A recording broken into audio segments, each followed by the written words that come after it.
খাওয়া দাওয়া, বাচ্চার টিউশনি, বই, খাতা, স্কুল, সরকার বিধি সুরাচ্চাকে নিজে দেখ কি করতে পারছি না পারছি বোকাচ্ছুদা। হ্যাঁ, 1200 টাকা দিয়ে উদ্ধার করে ফেলেছে।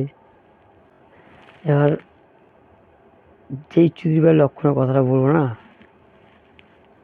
এমন একটা লক্ষণ। এই দাদা, মহিলারা লক্ষ্মীর ভান্ডার পেয়ে কি উপকৃত হয়েছে? হ্যাঁ, আমি তো যেটা দেখছি তাতে 100% উপকৃত। মানে কিরকম উপকৃত হয়েছে?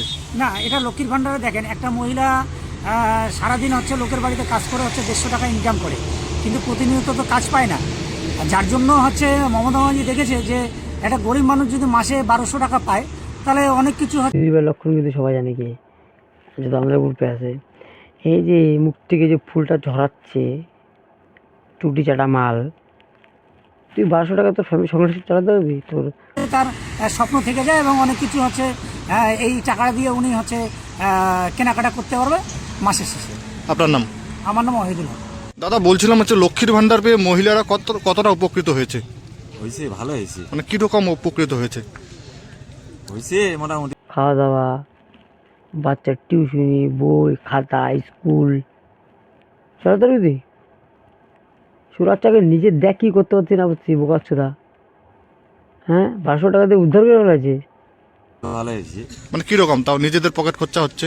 হ্যাঁ, পকেট খরচাটা হচ্ছে। মানে আপনাদের কাছে কি আর টাকা পয়সা চাইতে হচ্ছে না? হ্যাঁ হ্যাঁ, আপনার নাম?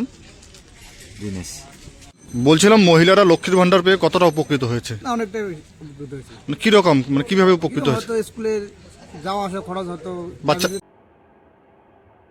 সেই সংসার চলে গেলো 1200 টাকা তোদের। আর এত যে ঘুমা মারা টাকাগুলো নিয়ে যাচ্ছে, তোদের চোখে ঢুকতেছে না।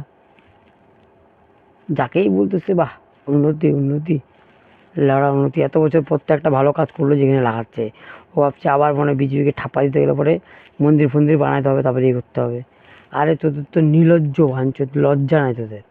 আর একটা জায়গায় যে ভিডিও বানাচ্ছে, যে সিএম হয়ে চলতি গাড়ির থেকে এবার কত শুনে নামে যাচ্ছে, সিএম হয়ে মন্দিরে উল্টা পুল্টা জিনিস করতেছে। না বাঞ্চদের মাঠ ঠিকানা, না বাপের ঠিকানা, কোথার থেকে আসে না ওইটার ঠিকানা, সব মাল তোমার চুটি চাটা মাল, আর কিচ্ছু না। এই ভিডিওটা দেখার পর তাই মনে হলো আমাকে, এই জন্যই বললাম আমি কোনো পলিটিক্সে যাই না। শিলিগুড়িটা আমার শহর, আমাদের মতন লোকের শহর, এটাকে নষ্ট হতে দেবো না কাউকে। ওকে।